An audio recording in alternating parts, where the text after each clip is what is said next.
नमस्कार विद्यार्थियों। हम बात कर रहे थे अध्याय 14 जैव प्रौद्योगिकी के बारे में।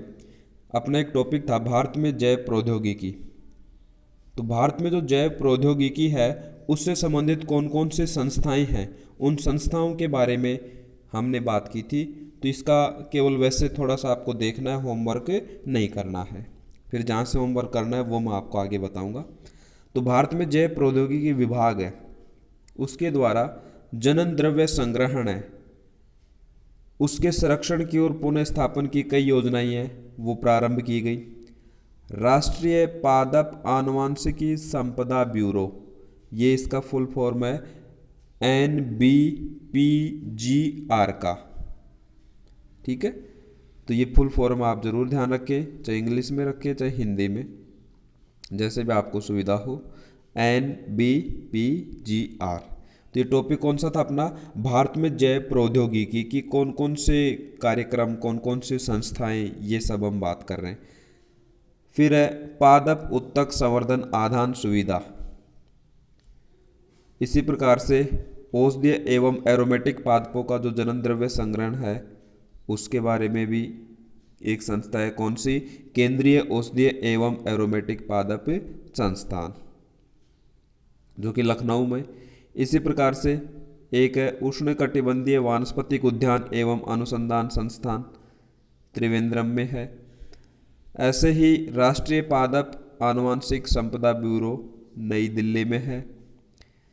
उसमें जीन बैंक की स्थापना की गई। जो जीन है, अच्छी किस्म के जो पादप हैं, उनकी अच्छी वैरायटी के जो पादपों के जीन है उनको संग्रहित रखना भविष्य के लिए, तो उसको बोलते हैं जीन बैंक। तो ये सब कौन से टॉपिक चल रहा था अपना, भारत में जैव प्रौद्योगिकी के बारे में। इसी प्रकार से राजीव गांधी जैव प्रौद्योगिकी केंद्र है, औद्योगिक विकास संगठन है। तो ये केवल जो संस्थाएं हैं, संगठन है, उनका नाम, किसी का शॉर्ट फॉर्म है तो उसका फुल फॉर्म आपको ध्यान में रखना है। बाकी वैसे इनका होमवर्क करना नहीं है, बुक में से आप इनको पढ़ेंगे। ये टॉपिक भी आपको बुक में से पढ़ना है। जैव प्रौद्योगिकी उद्यान, बायोटेक्नोलॉजी पार्क। हमारे देश में ऐसे व्यक्तियों के समूह जो जैव प्रौद्योगिकी आधारित उद्योग लगाने के इच्छुक हैं, वो इस क्षेत्र से संबंधित जानकारी देने के लिए अब तक 19 जैव प्रौद्योगिकी उद्यान है वो स्थापित किए जा चुके हैं। जो भी इच्छुक हैं वो भी लगा सकते हैं, और जो गवर्नमेंट उसके द्वारा लगाए जाते हैं बायोटेक्नोलॉजी पार्क।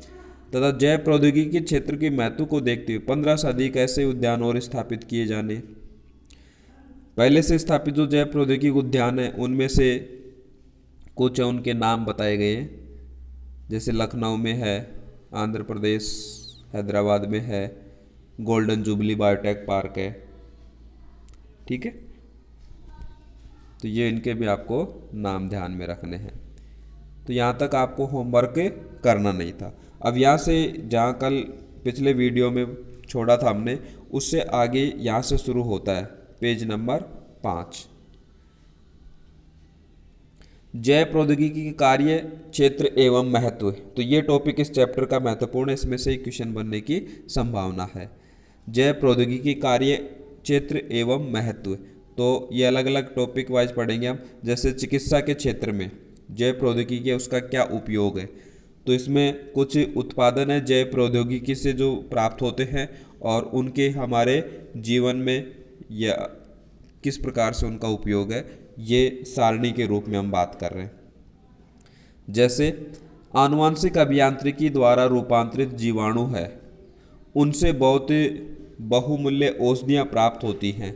जैसे एक औषधि है ह्यूमुलिन, जो इंसुलिन होता है, जैसे इंसुलिन का नाम सुना आपने, ऐसे एक कृत्रिम इंसुलिन बनाया गया जिसको क्या नाम दिया गया, ह्यूमुलिन। ऐसे ही मानव वृद्धि हार्मोन है, वो भी जैव प्रौद्योगिकी आनुवांशिक अभियांत्रिकी है, उसके द्वारा बनाया गया। तो आनुवांशिक अभियांत्रिकी किसके अंतर्गत आता है, बायोटेक्नोलॉजी, जैव प्रौद्योगिकी के अंतर्गत आता है। तो इसका उपयोग क्या हो गया, जैसे ये दो चीज़ें बताई हमने, तो इनका जो भी संबंधित रोग है, जैसे इंसुलिन के बारे में हम बात करें तो उससे कौन सा, जो शुगर सामान्य भाषा में बोलते हैं मधुमेह डायबिटीज़ का रोग होता है, तो ये कृत्रिम इंसुलिन कह सकते हैं हम, ह्यूमुलिन। तो इनका क्या उपयोग है, जो भी इनसे संबंधित रोग हैं उनके उपचार करने में। दूसरा चिकित्सा के क्षेत्र में क्या अनुप्रयोग है, आनुवंशिक अभियांत्रिकी, जेनेटिक इंजीनियरिंग है, उसके द्वारा कुछ जीवाणु हैं उनसे टीके बनाए जाते हैं। तो टीके क्या हैं, टीके वैसे भी सामान्य रूप से जो बनाते हैं सामान्य तरीके से, पर जो बायोटेक्नोलॉजी, जैव प्रौद्योगिकी या आनुवंशिक अभियांत्रिकी के द्वारा बनाए जाते हैं, वो टीके क्या होते हैं, एक तो सस्ते होते हैं और ज़्यादा सुरक्षित भी होते हैं। फिर तीसरा चिकित्सा के क्षेत्र में आनुवंशिक रूपांतरित जीवाणु हैं, उनके द्वारा डीएनए अन्वेषी का उत्पादन, डीएनए के कुछ उत्पाद हैं वो बना सकते हैं और डीएनए से संबंधित जो रोग है उनके उपचार में या उनके निदान में, रोग की पहचान में इनका उपयोग है। नेक्स्ट है हाइब्रिडोमा तकनीक, उससे एक क्लोन प्रतिरक्षी बनाए जाते हैं जो एंटीबॉडीज है, रोगों से लड़ने की क्षमता रखते हैं, वो प्रतिरक्षी बनाए जाते हैं और उनका उपयोग क्या है, प्रतिरक्षा तंत्र को और ज़्यादा मजबूत बनाना, प्रभावी बनाना। नेक्स्ट है जीन उपचार की जितनी भी तकनीक है, कोई भी जो रोग है जीन की त्रुटि से होता है, तो जीन उपचार की जो तकनीकें हैं वो भी जैव प्रौद्योगिकी के अंतर्गत आती हैं। इससे जो भी आनुवंशिक रोग हैं उनका उपचार किया जा सकता है। खाद्य टीके हैं उनका भी विकास किया गया है, वो क्या कार्य, क्या उपयोग है उनका, रोगों से रक्षा। तो ये पहला टॉपिक था अपना जैव प्रौद्योगिकी के कार्य क्षेत्र एवं महत्व। तो कार्य क्षेत्र कहें या महत्व कहें तो पहला किसके क्षेत्र में हो गया, चिकित्सा के क्षेत्र में, जो सबसे अधिक महत्वपूर्ण है। नेक्स्ट दूसरा है पादप जैव प्रौद्योगिकी के क्षेत्र में। तो पादप जैव प्रौद्योगिकी का जो क्षेत्र है उसमें भी सारणी के रूप में हम बात कर रहे हैं। कौन सी विधि काम आती है पादप जैव प्रौद्योगिकी में और उसका उपयोग क्या है। जैसे एक विधि है सूक्ष्म प्रवर्धन, कोई भी कोशिका या उत्तक है उससे जो पादप है वो क्लोन किया जाता है, तो इसका उपयोग क्या हो गया, वांछित पादप का क्लोन बनाया जा सकता है सूक्ष्म प्रवर्धन के द्वारा। और कोई दुर्लभ पादप जाति है, सामान्य रूप से वो विकसित नहीं हो पा रही है, तो उसको सूक्ष्म प्रवर्धन द्वारा विकसित करके और उसका संरक्षण किया जा सकता है, विलुप्त होने से उसको बचा सकते हैं। व्यावसायिक महत्व का कोई पादप है, कोई औषधीय महत्व का हो या अन्य रूप से आर्थिक लाभदायक हो, तो उसका बड़े पैमाने पर गुणन किया जा सकता है, किसके द्वारा, सूक्ष्म प्रवर्धन के द्वारा। ऐसे दूसरी विधि है कायिक भ्रूण उत्पादन, भ्रूण का उत्पादन किया जा सकता है, तो वो भी उपयोग, ये जो उपयोग पड़े वही उपयोग इसमें है। तीसरा कायिक रूप से क्लोन बना सकते हैं, तो इनका क्या उपयोग है, द्वितीयक उपापचयज है उनके उत्पादन हेतु इनका प्रयोग करते हैं कायिक क्लोनों का। अगुणित पादप संवर्धन है, उससे फसल सुधार हेतु शुद्ध वंशक्रम प्राप्त किया जाता है। प्ररोह शीर्ष संवर्धन है, उससे रोग मुक्त पादप है वो विकसित किए जाते हैं। कृत्रिम बीज है, वो भी जैव प्रौद्योगिकी से बनाए जाते हैं, तो उसमें कायिक भ्रूण है वो विकसित किया जा सकता है। ठीक है, तो ये दूसरा क्षेत्र था पादप जैव प्रौद्योगिकी के क्षेत्र में। तीसरा है जंतु जैव प्रौद्योगिकी के क्षेत्र में। तो इसमें क्या किया गया, जंतुओं के कुछ क्लोन बनाए गए, और एक ये पीछे भी हमें चैप्टर 37 शायद उसमें पढ़ चुके, क्लोन डोली भेड़ का था जो, तो उसी का उदाहरण यहाँ पर है। कौन से वैज्ञानिक ने दिया, इयान विल्मुट ने। एक 6 वर्षीय फिन डोरसेट भेड़ की स्तन कोशिका ली और उससे क्या अलग कर दिया, केंद्रक को निकाल दिया। ठीक है, अब एक दूसरी जो प्रजाति थी स्कॉटिश ब्लैक फेस, उस भेड़ की क्या ली, अंड कोशिका, उसमें से क्या निकाल दिया, केंद्रक को निकाल दिया। और स्तन कोशिका में से किसको अलग किया था हमने, केंद्रक को। तो जो स्तन कोशिका में से केंद्रक को अलग किया था वो इसकी अंड कोशिका में प्रत्यारोपित कर देते हैं, जिससे कि क्लोन बनता है। उस क्लोन को क्या नाम दिया गया था, डोली। ये पूरा प्रोसेस हम पहले पढ़ चुके हैं डोली वाले जो टॉपिक में, जो क्लोन वाले टॉपिक में। तो इस प्रकार से अब तक 20 से अधिक जो जंतु हैं उनके वांछित लक्षण, मतलब जो लक्षण अच्छे लक्षण अपने को चाहिए, उन लक्षणों से युक्त जो 20 से अधिक जंतु जातियां हैं उनके क्लोन विकसित किए जा चुके हैं। फिर नेक्स्ट है व्यावसायिक महत्व की जो सामग्री है उसके उत्पादन में भी जैव प्रौद्योगिकी का उपयोग है। कैसे? कोशिका व उत्तक संवर्धन तकनीक है, उसके द्वारा अनेक प्रकार के व्यावसायिक रूप से महत्वपूर्ण उत्पाद हैं, जैसे अल्कोहल है, एसीटोन है, ग्लिसरॉल है, विटामिन्स हैं, एंजाइम हैं, ये सब इससे प्राप्त किए जाते हैं। कौन सी विधि है? कोशिका व उत्तक संवर्धन तकनीक, तो ये जैव प्रौद्योगिकी के अंतर्गत आती है। इसी प्रकार से एक विधि है एकल कोशिका संवर्धन, उससे कुछ एंटीबायोटिक, प्रतिजैविक और बायोगैस है उसका उत्पादन भी किया जा सकता है। ये जो ऊपर बताया हमने कोशिका संवर्धन, तो कोशिका संवर्धन की जो बायो रूपांतरण, ये बताया जो बायोगैस बनती है, तो बायो रूपांतरण तकनीक है, बायोगैस पहले भी हम पढ़ चुके हैं।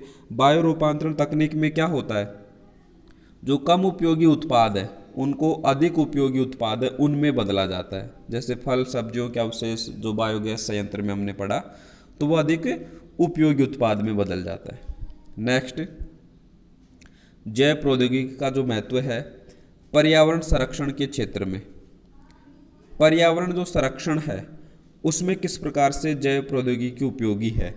तो इसमें कुछ जीवाणु हैं, जीवाणुओं के कुछ चुने हुए रूपांतरित प्रभेद, मतलब जो उनके प्रकार हैं कुछ, वो जीवाणुओं के प्रकार क्या करते हैं, वाहित मल है उसको स्वच्छ करने में, उसके उपचार करने में, जो गंदा पानी है, मल मूत्र सीवरेज पानी है, वाहित मल को उपचार में।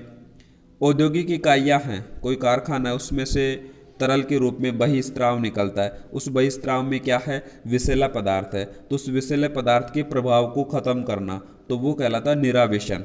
तो निरावेशन करने में, खनिज तेल है उनके विघटन में, इन सब में कुछ जीवाणुओं के चुने हुए रूपांतरित प्रभेद उनका उपयोग किया जाता है। तो इस प्रकार से क्या हो गया पर्यावरण संरक्षण में। दूसरा उदाहरण पर्यावरण संरक्षण का,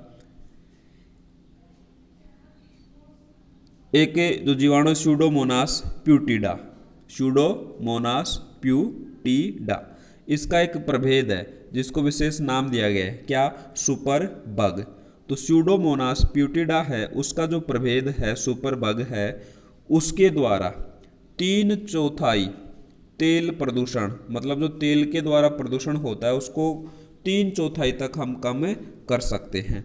और ये जो स्यूडोमोनास है इसकी खोज किसने की, आनंद मोहन चक्रवर्ती, वैज्ञानिक का नाम है ये।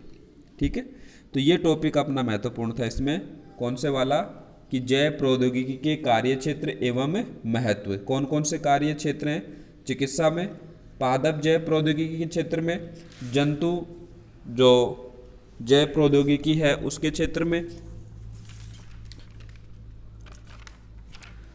चौथा व्यावसायिक महत्व की सामग्री के उत्पादन में, पांचवा बताया पर्यावरण संरक्षण में। तो ये टॉपिक इस चैप्टर का महत्वपूर्ण टॉपिक है।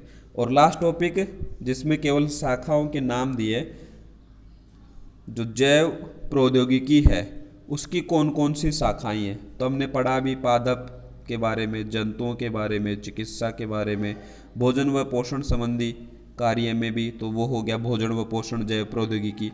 जैव संसाधन व पर्यावरण, पर्यावरण संरक्षण के बारे में भी कुछ उदाहरण बताए हमने। समुद्री जैव प्रौद्योगिकी, जैव सूचना विज्ञान जैसे DNA वगैरह से संबंधित। तो ये केवल नाम है, वो आपको ध्यान में रखने कि भाई जैव प्रौद्योगिकी कौन कौन सी शाखाएं हैं। ठीक है, इसी के साथ अपना ये जो चैप्टर है वो दी एंड होता है। नेक्स्ट वीडियो में हम बात करेंगे चैप्टर 15 की। धन्यवाद।